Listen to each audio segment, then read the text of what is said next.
अयोध्या की राजकुमारी जो बनी थी कोरिया की महारानी। Welcome to my YouTube channel Gyan Sagar. ज्ञान सागर में आपका बहुत बहुत स्वागत है। ज्ञान सागर को सब्सक्राइब करने के लिए ज्ञान सागर 602 पे सब्सक्राइब करें। इस चैनल पर से पौराणिक कथा और आध्यात्मिक वीडियो ही प्रस्तुत होगी।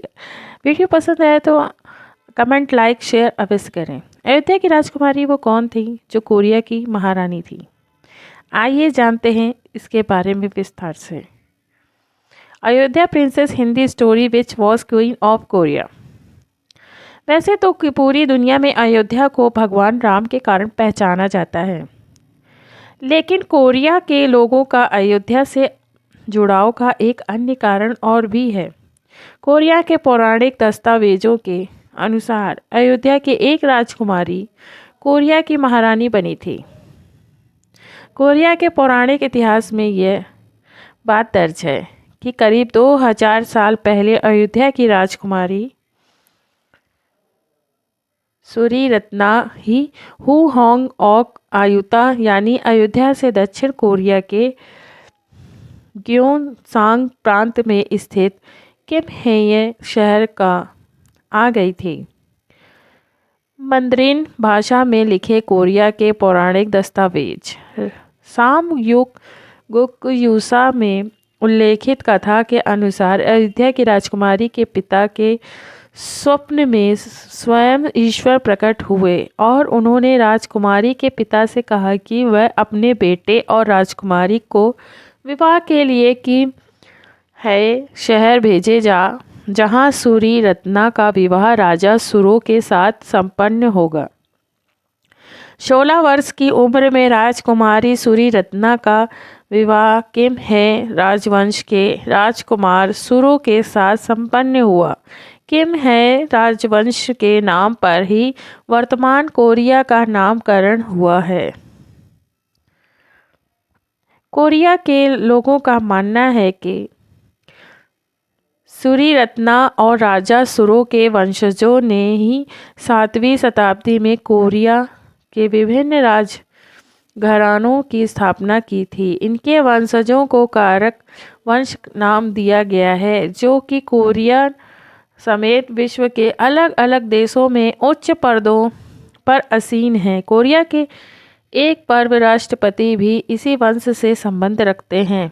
यूँ तो कोरिया के इतिहास में अनेक महारानियों का नाम दर्ज है, लेकिन सभी में से सूरीरत्ना को ही सबसे अधिक आदरणीय और पवित्र माना गया, जिसका कारण ये था कि उनकी जड़ें भगवान राम की नगरी अयोध्या से जुड़ी हुई थी, इसलिए उनको सबसे विशेष स्थान दिया गया।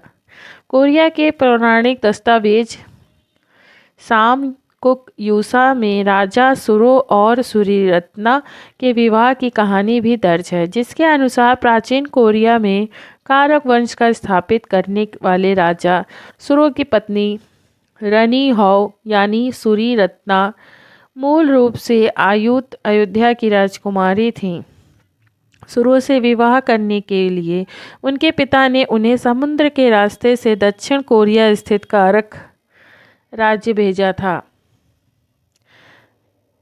वह वहां जाकर आज की तारीख में कोरिया में कारक गोत्र के तकरीबन 60 लाख लोग स्वयं को राजा सुरो और अयोध्या की राजकुमारी का वंशज बताते हैं। सुरो और सूरीरत्ना की दास्तां पर यकीन करने वाले लोगों की आबादी दक्षिण कोरिया की कुल आबादी का 10वां भाग है। कोरिया के पूर्व राष्ट्रपति किम डेई जंग और पूर्व प्रधानमंत्री हियो जियोंग और जोंग पिल किम कारक वंश से ही संबंध रखते हैं। कारक वंश के लोगों ने उस पत्थर को भी सहेज कर रखा है जिसके विषय में यह कहा जाता है कि अयोध्या की राजकुमारी सूरीरत्ना अपनी समुद्र यात्रा के दौरान नाव का संतुलन बनाए रखने के लिए उसे रखकर लाई थी।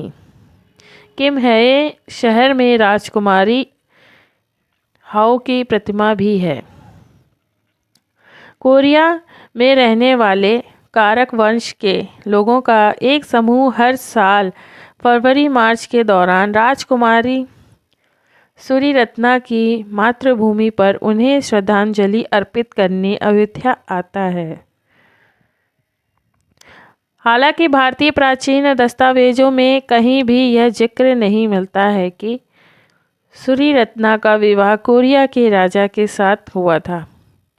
हालांकि उत्तर प्रदेश के पर्यटन विभाग के एक ब्रोशर में कोरिया की रानी का जिक्र है। भारतीय दस्तावेजों में भी इस बात का भी कोई प्रमाण नहीं है कि राजकुमारी सूर्यरत्ना का संबंध भगवान राम के वंश से था। संबंधित कथाओं के अनुसार सूर्यरत्ना या हाउ का निधन 57 वर्ष की उम्र में हुआ था। आपको ये कहानी कैसी लगी? मुझे तो बहुत ही अच्छी लगी। मुझे ऐतिहासिक कहानी बहुत पसंद है। अगर दोस्तों आपको कहानी पसंद आती है तो मैं और भी ऐतिहासिक कहानी आपके सामने लेके आऊँगी। बस कमेंट करना और लाइक करना ना भूलें, जिससे हमें प्रोत्साहन मिलता है और हम आगे वीडियो बनाने के लिए प्रोत्साहित होते हैं। धन्यवाद।